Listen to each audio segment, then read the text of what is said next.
দুই বন্ধু, কমল ও তপন। তারা অফিসে কাজ শেষ করে বাড়িতে যাওয়ার জন্য রেডি হয়ে গেল। এদিকে আষাঢ় মাস, তার উপর বাইরে অনবরত বৃষ্টি পড়েই চলেছে। তারা কিছুক্ষণের মধ্যে ছাতা নিয়ে বাড়ির উদ্দেশ্যে বেরিয়ে পড়ল। তাই দুই বন্ধু মিলে গল্প করতে করতে পথ চলতে লাগলো। জানিস তপন, আমার না ছোটবেলায় খুবই মাছ ধরার নেশা ছিল। আর হবেই না বা কেন, তখন গ্রামের বাড়িতে থাকতাম।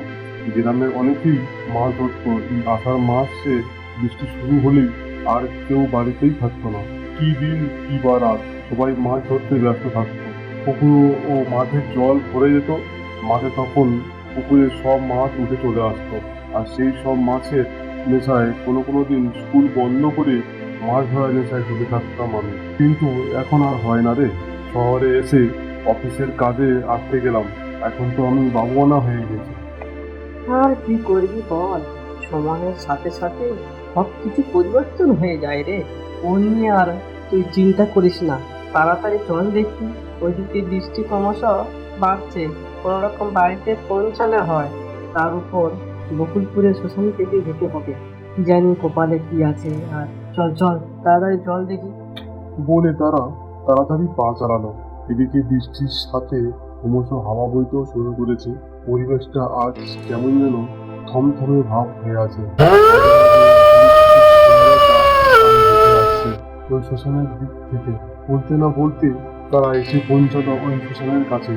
তারা শ্মশানের কাছেই আসতেই শুনতে পেল শ্মশানের সেই চালার ঘর থেকে একটা মহিলার কান্নার শব্দ। তারপর তখন দেখ দেখ ওই দিক থেকে কোনো মহিলার কান্নার শব্দ এলো মনে হয়। চল গিয়ে দেখি, এই বৃষ্টি বাদলের দিনে কোনো মহিলা হয়তো বিপদে পড়েছে। চল আমরা গিয়ে দেখি, যদি তাকে একটু সাহায্য করতে পারি। না না কমল, এই বৃষ্টির মধ্যে, তাও এত রাতে, ওই শ্মশানের কাছে কে আসতে সাহস পাবে? তুই চল, এখান থেকে পালাই। ওর যে হোক ঠিক চলে যাবে। তাছাড়া জায়গাটা মোটেই ভালো নয়। না রে তপন, আমি স্পষ্ট শুনতে পেলাম কোনো মহিলা বিপদে পড়েছে। চল না গিয়ে দেখি। বিপদের সময় মানুষের পাশে থাকাই তো মানুষের ধর্ম। চল গিয়ে দেখি।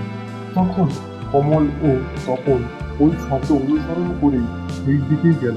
সেখানে গিয়ে তারা দেখলো না, ওখানে কেউ নেই। এবং সেই কান্নার শব্দ ও কোথায় যেন মিলিয়ে গেল। তখন তারা কি ভয় পেয়ে গেল এবং সেখান থেকে তারা দৌড়ে পালিয়ে গেল।